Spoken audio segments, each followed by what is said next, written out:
Chegando ao último bloco do nosso cenário político, vamos correr aqui. Tem agenda para a gente mostrar rapidinho? Tem muito assunto, então, Vonúvio, chama aí os compromissos do pessoal. Beleza, vamos lá. Vamos ver o que vai acontecer aí na agenda dos candidatos para amanhã, sexta-feira.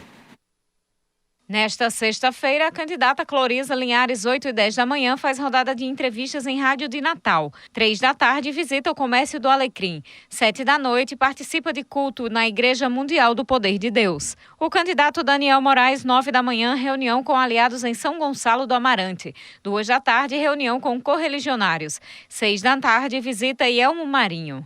A candidata Fátima Bezerra, 8 da manhã, participa de entrevista em TV de Natal.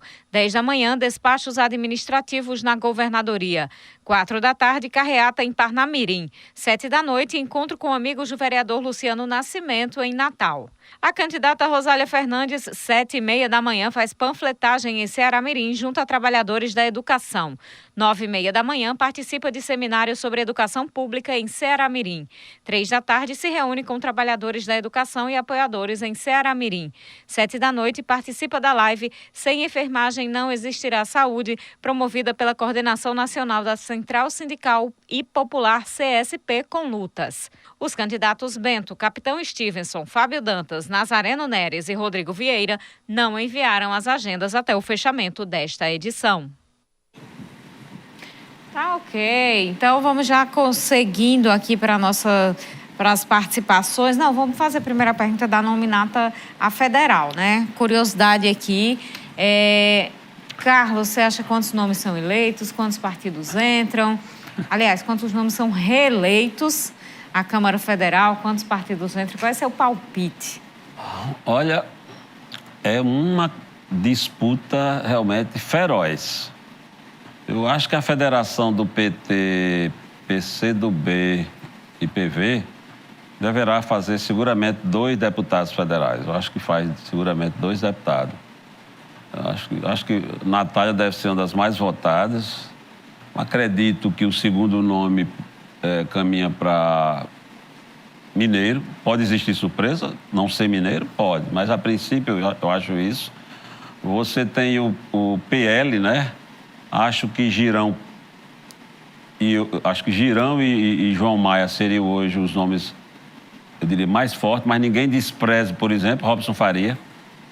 Está brigando, está lutando. Você não vê falar o nome de Robson Faria por aqui, mas ele tem um espaço geopolítico que ele conhece muito bem, sabe trabalhar e pode ser um dos nomes, né? Eu acho que, em termos de PP progressista, eu falei há pouco, essa briga entre Brilhante e Beto, né? Eu diria que pela vivência do seu grupo, a forma profissional de fazer uma campanha, sobretudo saber chegar na reta final, tem um diferencial, mas o medo é o fenômeno do voto espontâneo que está sendo... A gente está vendo aí uma intenção de voto para Brilhante, né? No Solidariedade, eu acho que hoje o nome é Laurência Amorim. É um nome em condições de ser eleito. Eu acho que a gente tem visto pesquisa e tal. Um nome que caminha para a eleição. Carlos, no Solidariedade, eu às vezes vejo em algumas pesquisas o nome de Kelps aparecendo e o de Laurência. Existe uma disputa? Há uma clara disputa. Eu acho que isso aí é visível, uma clara disputa. Laurence, Kelps. Mossoró terá um peso, por exemplo, em termos de voto, que Kelps não tem em nenhum lugar. Laurence caminha para se consagrar em Mossoró com uma votação estupenda, né?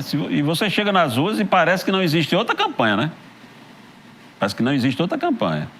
E isso confirmante, ele sai daqui com a votação consagradora. É uma disputa realmente entre ele e Kelps, que é salutar para o partido, é salutar para o projeto do partido de ter um deputado federal. Nós temos União Brasil, com nomes como Carla Dix, o Benes, né? Nós temos Paulinho Freire, que ali é outra briga seríssima, né? Paulinho Freire crescendo agora nesses momentos finais, né? Benes pode surpreender. Então, temos nomes aí que que estão na briga. É uma luta interessante que você pode ter aí um resultado de um vencer o outro por pouquíssimos votos.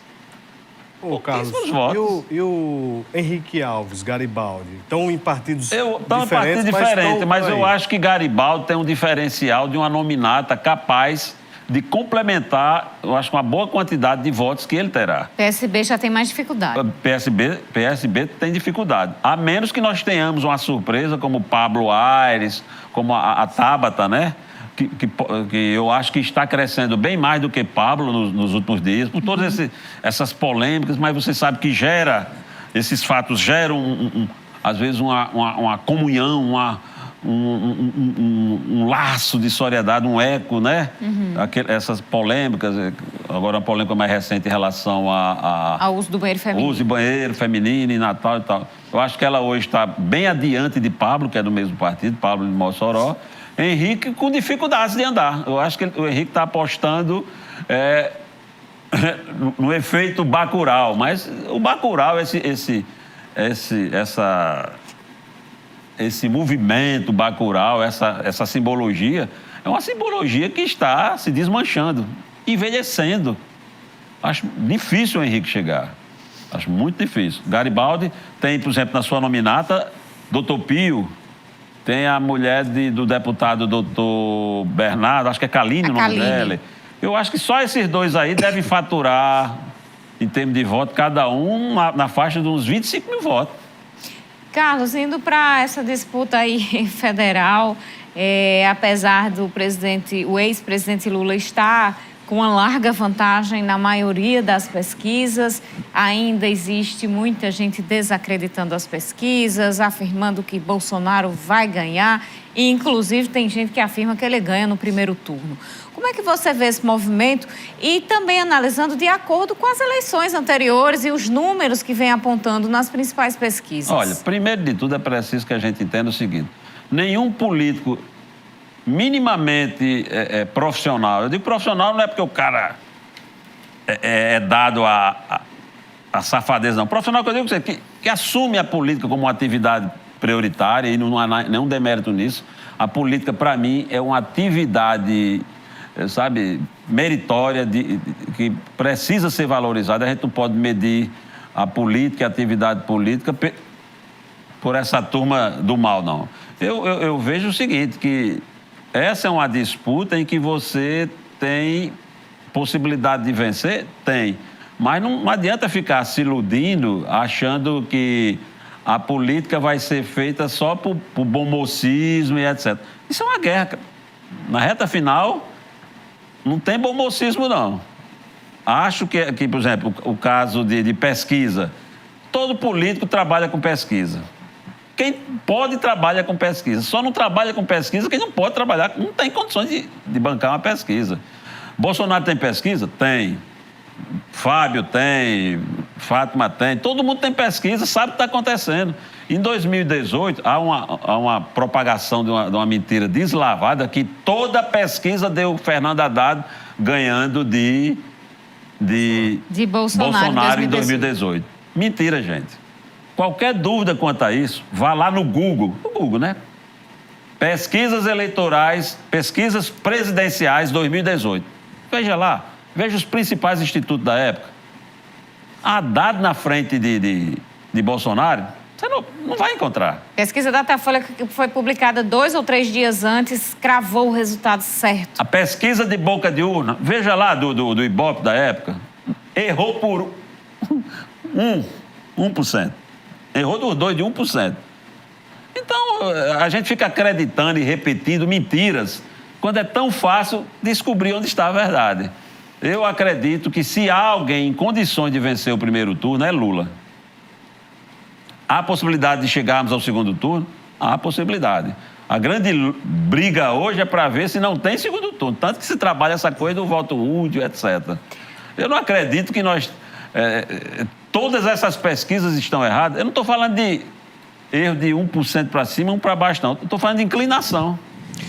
Eu acho, viu, o Carlos Santos, que eu tô com algum analista que falou uma vez que quem é contra pesquisa é porque está perdendo nos números, viu, Carol? Vamos correr aqui que tem muita gente participando. Agora sim, viu, Daniel de Almeida? Ele está aqui. Quer saber a opinião de Carlos? O que leva esses políticos a não terminarem o mandato que se elegeram e já quererem concorrer a outros cargos mais elevados, como Larissa Rosado, Marleide Cunha, Isaac da Casca? É por dinheiro, poder ou pensando no bem da sociedade?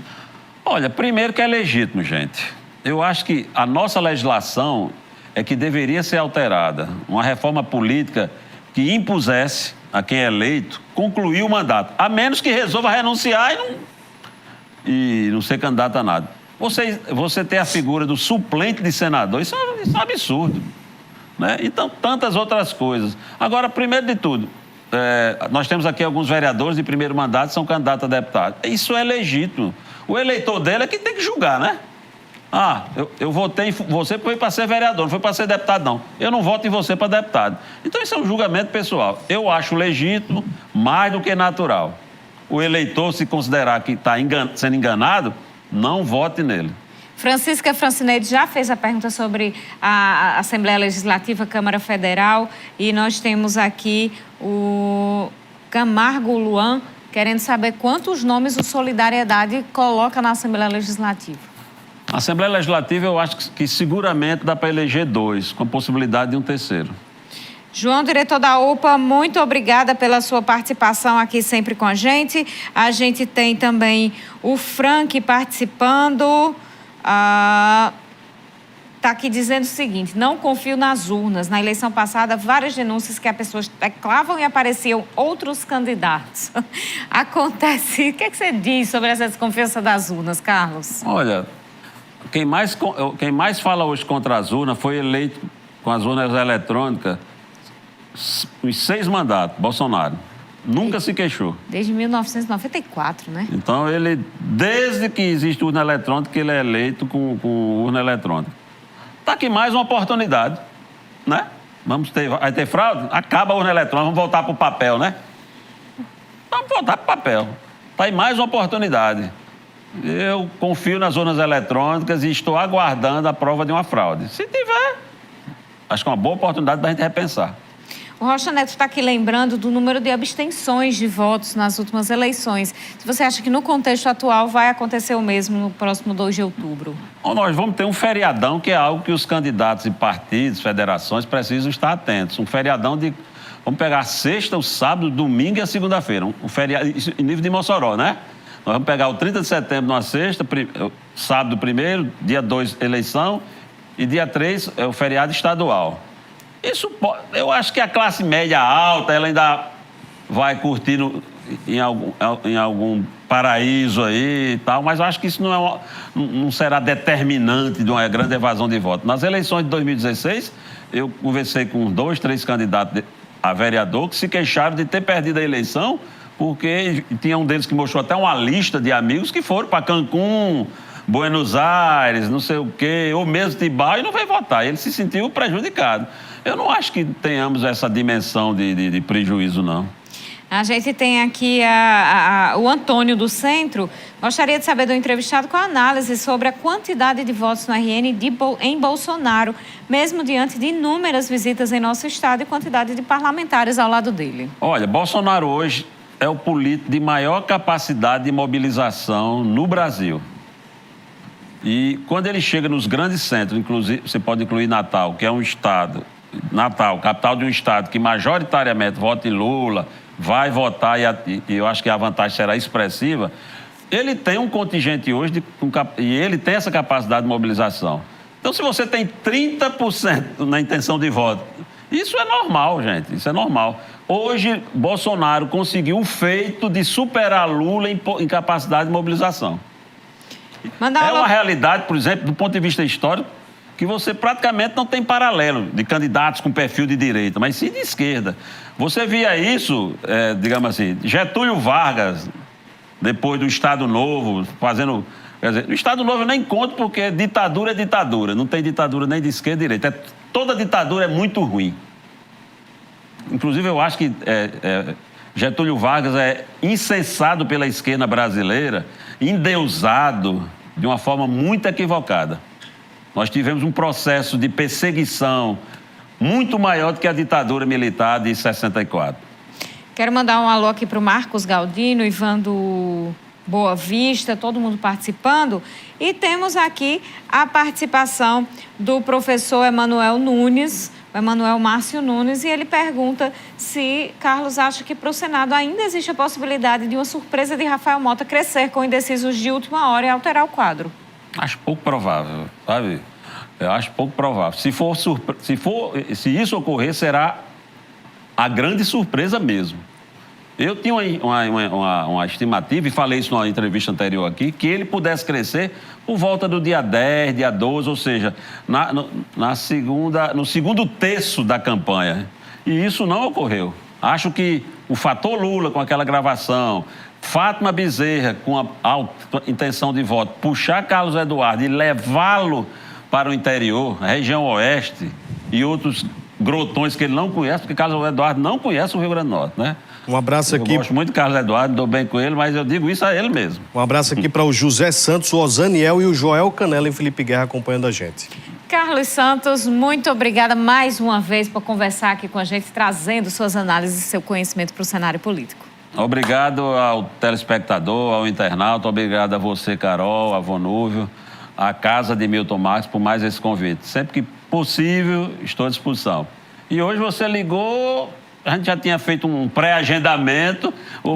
Para vir na reta final. Uma disfunção entre as nossas falas, mas deu certo. Seja sempre bem-vindo. Eu nem pintei o cabelo, viu, gente? Mas eu acho que eu não estou muito... Ficou bom, deu certo. Seja sempre bem-vindo, Casal. Você de casa, boa noite, até amanhã. Muito obrigada pela audiência, amanhã a gente se encontra. Até lá.